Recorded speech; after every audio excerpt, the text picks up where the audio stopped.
This is the Scorecard, where you score the latest sports news and in-depth views. I'm Anton Roxas. On the Scorecard tonight. In the PVL Finals, Gilas Pilipinas faces a tough road in the 2025 FIBA Asia Cup.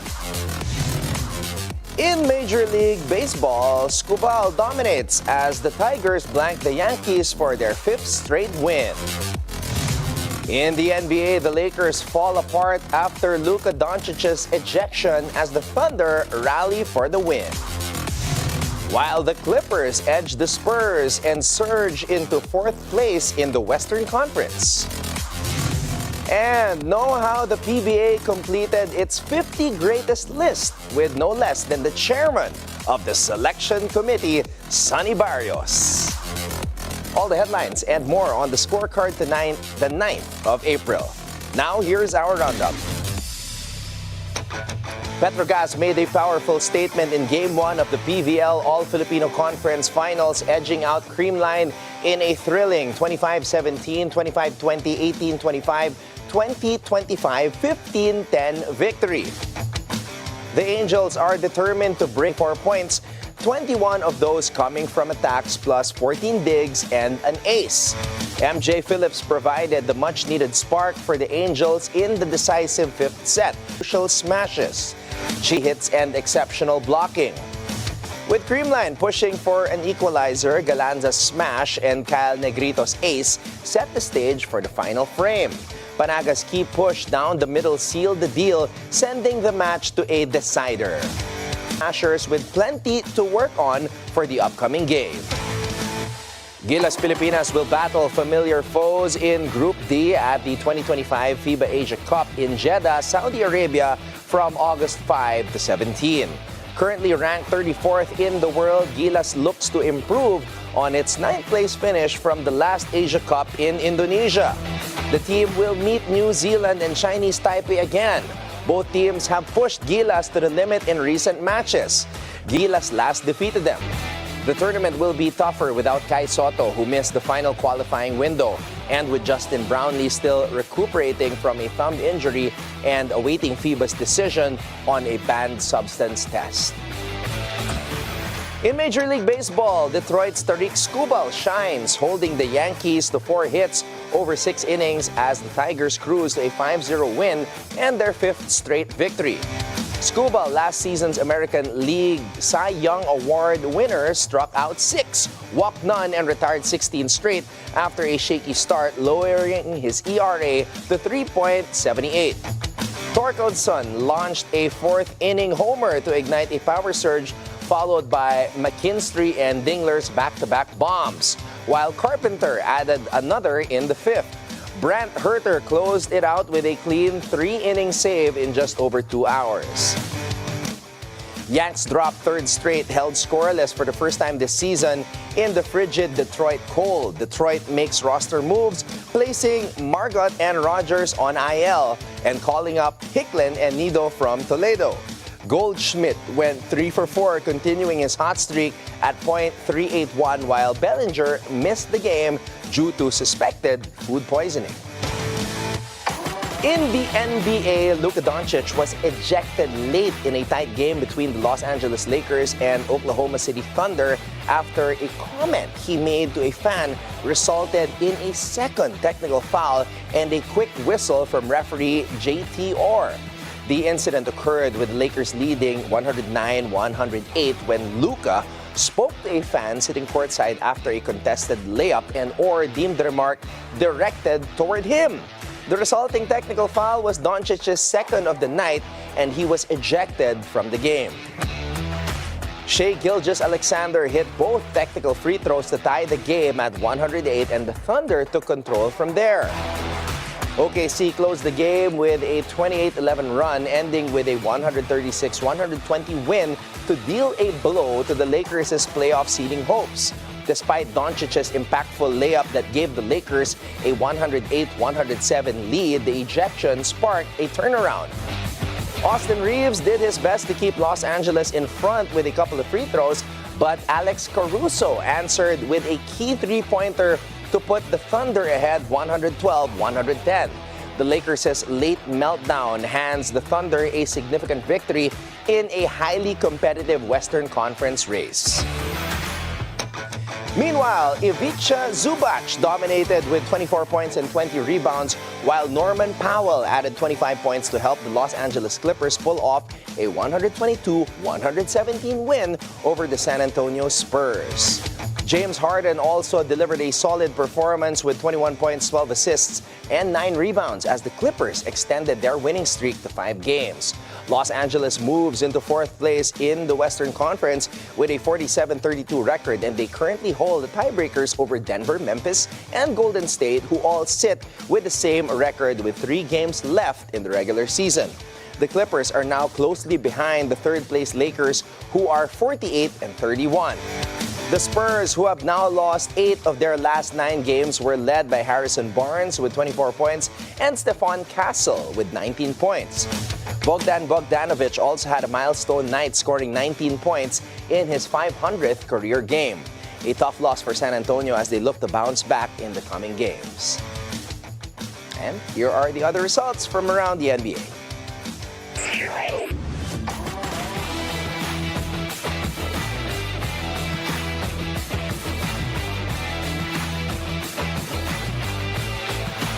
And here's your daily dose of sports lingo. What is the egg beater kick? It's a specialized swimming technique used in water polo that allows players to stay afloat while maintaining an active position in the water, especially when handling the ball or defending. It's characterized by a circular movement of the legs resembling the motion of an egg beater. Amazing how sports come up with the most interesting terms. Now it's time for our off-court buzzer. The Denver Nuggets have fired head coach Michael Malone and general manager Calvin Booth just 3 games before the regular season ends, with the team currently in 4th place in the Western Conference. Malone, who led Denver to its first NBA title in 2023, is replaced by assistant coach David Adelman as interim head coach. Team Vice Chairman Josh Kroenke said the move was difficult but necessary, aiming to give the team the best chance at competing for the 2025 NBA Championship. The firing ties an NBA record for the latest coaching change, matching UB Brown's 1981 dismissal with Atlanta. Malone joins a list of title-winning coaches who have been fired, including Nick Nurse, Frank Vogel, and Mike Budenholzer. Reports indicate Malone and Booth clashed over roster decisions, with ownership feeling the team was off track. Despite a solid 47-32 record, Denver is in the middle of a 4-game losing streak and still hasn't clinched a playoff spot. Adelman now leads a team with Nikola Jokic, but the Nuggets have struggled to support him, particularly on defense, allowing 117.1 points per game. Malone ended his tenure with a 471-327 record, including a 2023 NBA championship, and is expected to be a hot commodity this offseason. Booth, who joined in 2020, has a mixed draft record, with only Christian Brown emerging as a starter. Adelman, son of Rick Adelman, has a big opportunity to guide Denver into the playoffs. Stay tuned to see how this move pans out for the Denver Nuggets. And that's our roundup for tonight, the 9th of April. Up next, Chairman of the PBA's 50 Greatest Selection Committee, Sonny Barrios, will be joining us right here inside the BNC studio. So watch out for that when we return right here on The Scorecard.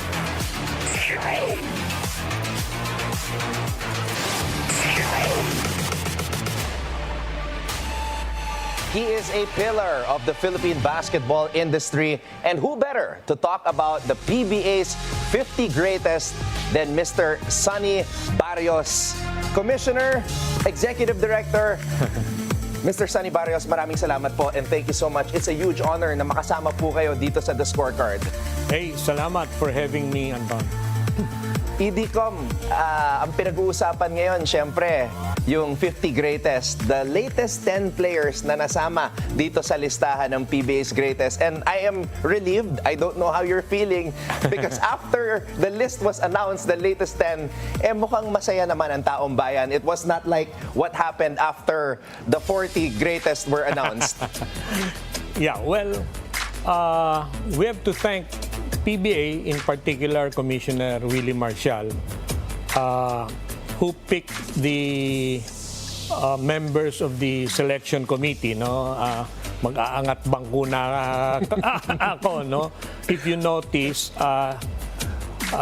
he got a good cross section, if you will, of people knowledgeable in basketball and in PBA in particular from different disciplines, no? Tatlong MVP players, isang champion coach of an iconic PBA champion team, Toyota, si Coach Dante, 3 veteran TV broadcasters, or rather 2, Kinito and Andy Howe, and then 3 print editors, sports editors, Ding Marcelo, Al Mendoza, and Nelson Beltran. So, and yours truly, from a league management perspective. So, ang feeling ni Kume Willie, since diverse yung disciplines namin, we would be able to cover a good ground of what should be considered, in selecting the final 10 to make 50. Ganun po yung nangyari dyan. Could you give us an inside look of how the process went about? Kasi syempre, kayong part of the committee and you just explained all of the credentials and the exclusivity of this. What was the first, let's say, yung priority with regards to making sure that this time around, people would be happy at wala na masyadong comments with regards to kung sino ba mapapasok at kung sino yung masasnub sa listahan? Well, I'm glad I'll be able to explain that. No?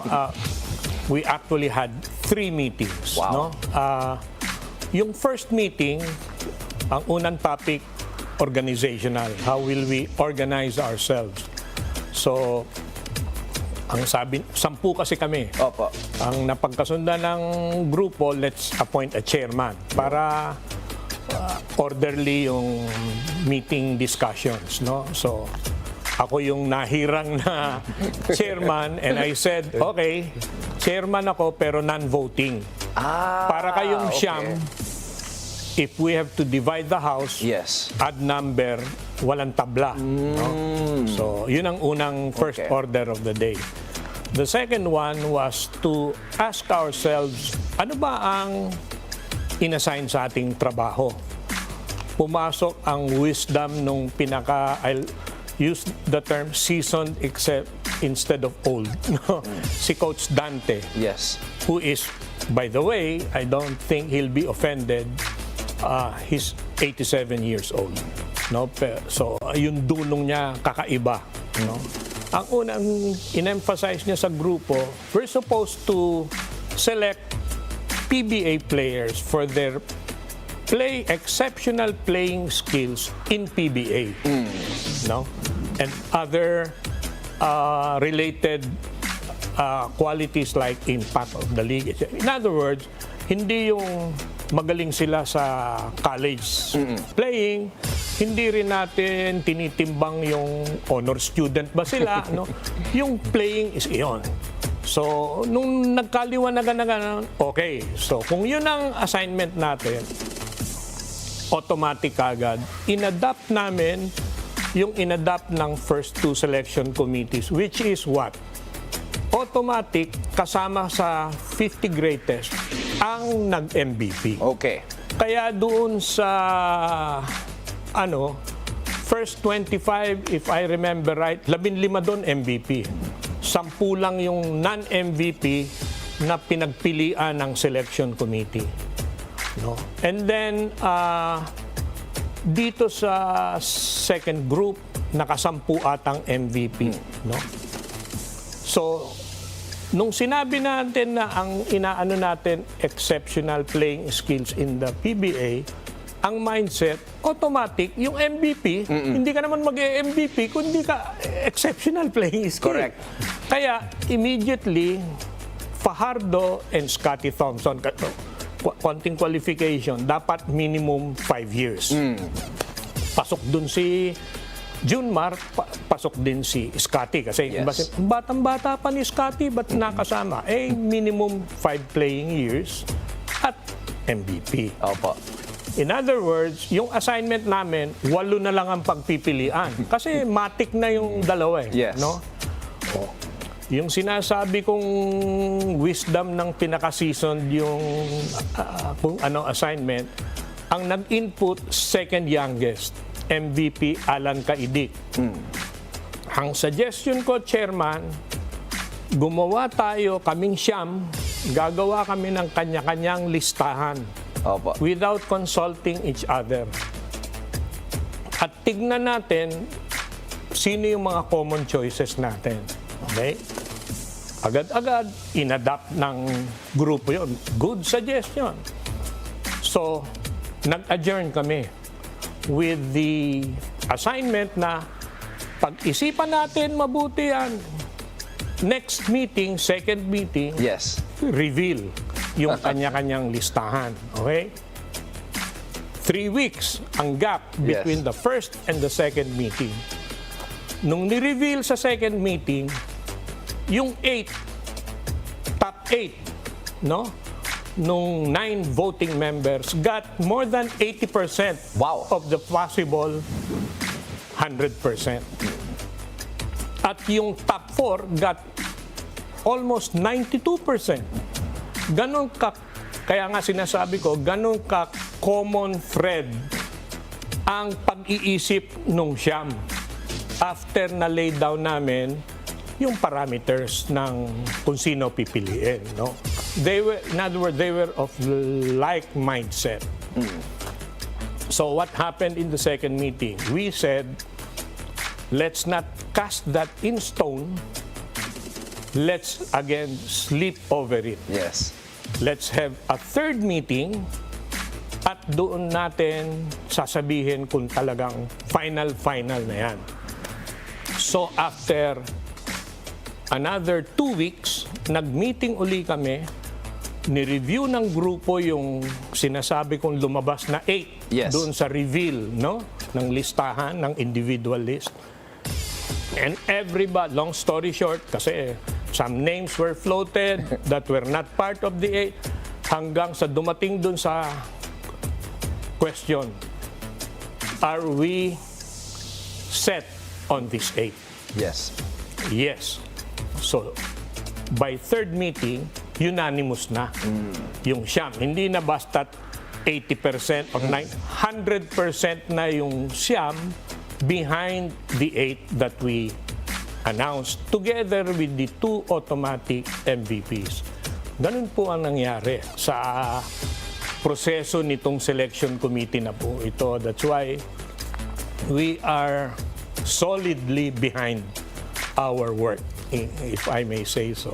Thank you very much, Chairman, for sharing the process and how everything came about. Hindi po madali yung nangyari. It took a lot of experience, a lot of meetings, a lot of discussions, a lot of studying as well. And of course, respect pagdating sa history. Nakikita po natin dito yung latest 10 who are now a part of the PBA's 50 greatest players. And I'm just gonna go here, Chairman, to Mr. Nelson Asaytono because, Chairman, after the 40 was announced and Nelson Asaytono was not part of the list, that really sparked a lot of outrage. Now, the people who were speaking during that time, they can rest easy knowing that isa sa mga idol nila, si The Bull, is now where he belongs in the PBA's 50 greatest. Yes, like I said, no, the 9 voting members individually, without consulting each other, Yes. made up their own lists. No, and Nelson is part of the 8 that they were selecting, no? Without walang lobbying, walang kampanya, ano yung iyo pare, ano yung hindi, wala. No, doon mo makikita na independently they had a common pananaw, ika nga, kung sino ang karapat-dapat masama dito sa 8 pipiliin natin. And Nelson is one of them. Executive Director, Chairman, I will take this opportunity to ask you because I think it's clear naman and a lot of people are in agreement now. They are pleased with the 50 greatest list. Pero sa tagal nyo po sa basketball, you were heading the hosting of the FIBA Asia back in 2013 when Jimmy Alapag hit the shot heard around Asia. Para po sa inyo, what was the greatest moment or the most memorable maybe shot or championship in Philippine basketball history? Ano po yung tumatatak sa puso at isipan nyo with regards to greatest moment in Philippine basketball? Oh, that's a tough question. But Ito po yung tira ni Jimmy. Yeah, it's yung 2013. Opo. Malaking ano sa Philippine basketball yon, hindi yung PBA, no? Yes. National team yon. Kasi yun yung ang ano nga nun we finally broke the Korean curse, no? Yes. Nagkaroon na parati tayong talo sa Korea, nagkaroon na nung term na Korean curse, Yun, no? nag-goosebumps nga ako ngayon. Napakalaking bagay nung tinalo natin sila, no? Na nakita naman natin, nag-iiyakan ng player natin, pati si Coach Chot nag-iiyak doon, ano? Sila Butch Antonio, yung team management. Kasi nga, it's a landmark achievement. Yes. Okay. Another question since you are here. I want to shoot my shot, sir. Kasi you were part of all 3 selection committees. Lahat ito, PBA's 50 greatest. Para po sa inyo, sa tagal nyo sa basketball, your experience and wealth of knowledge. And this is also something that is being debated and talked about online. Who is your PBA GOAT or kumbaga greatest of all time? Kasi marami nagsasabi ngayon, di ba? Junmar Fajardo, greatest of all time. He's still playing in the PBA. Robert Jaworski, syempre. Yeah. El Presidente, Ramon Fernandez. Para sa inyo po, who is your personal PBA GOAT? Mahirap na naman yan. Mahirap na yan. This is, I'll try to evade.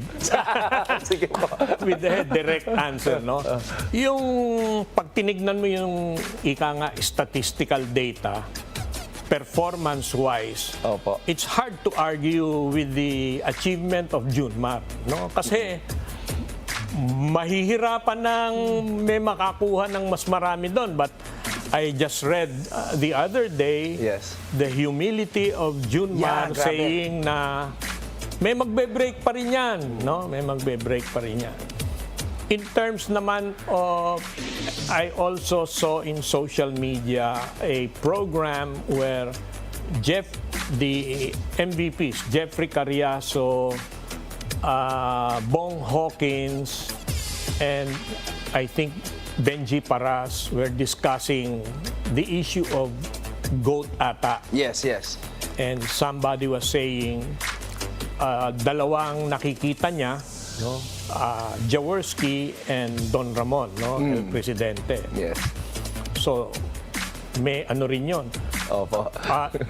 Dun sa most popular, my personal experience, tingin ko hanggang sa ngayon, wala nang tatalo sa popularity ni Jawo.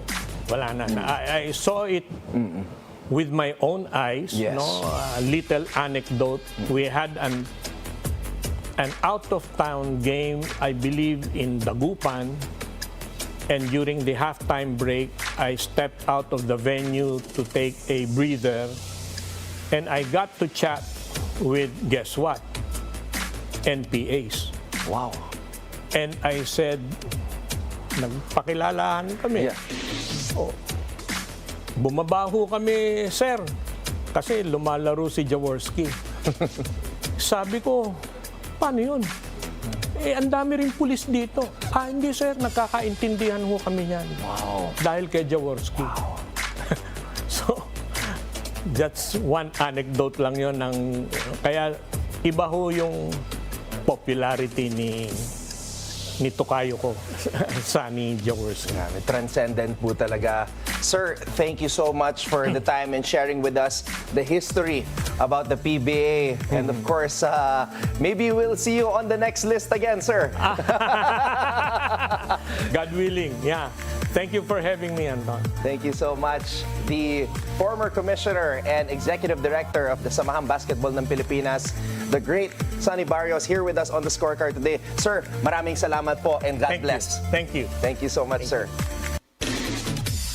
Up next, it's all about volleyball. Can the Creamline Cool Smashers keep their PVL All-Filipino Championship hopes alive? Better keep it here so you can keep your eyes on prize.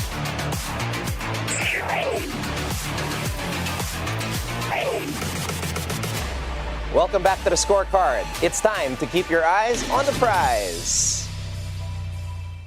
This is the Premier Volleyball League. And the script for the 2024 All-Filipino Finals, it's one for the ages.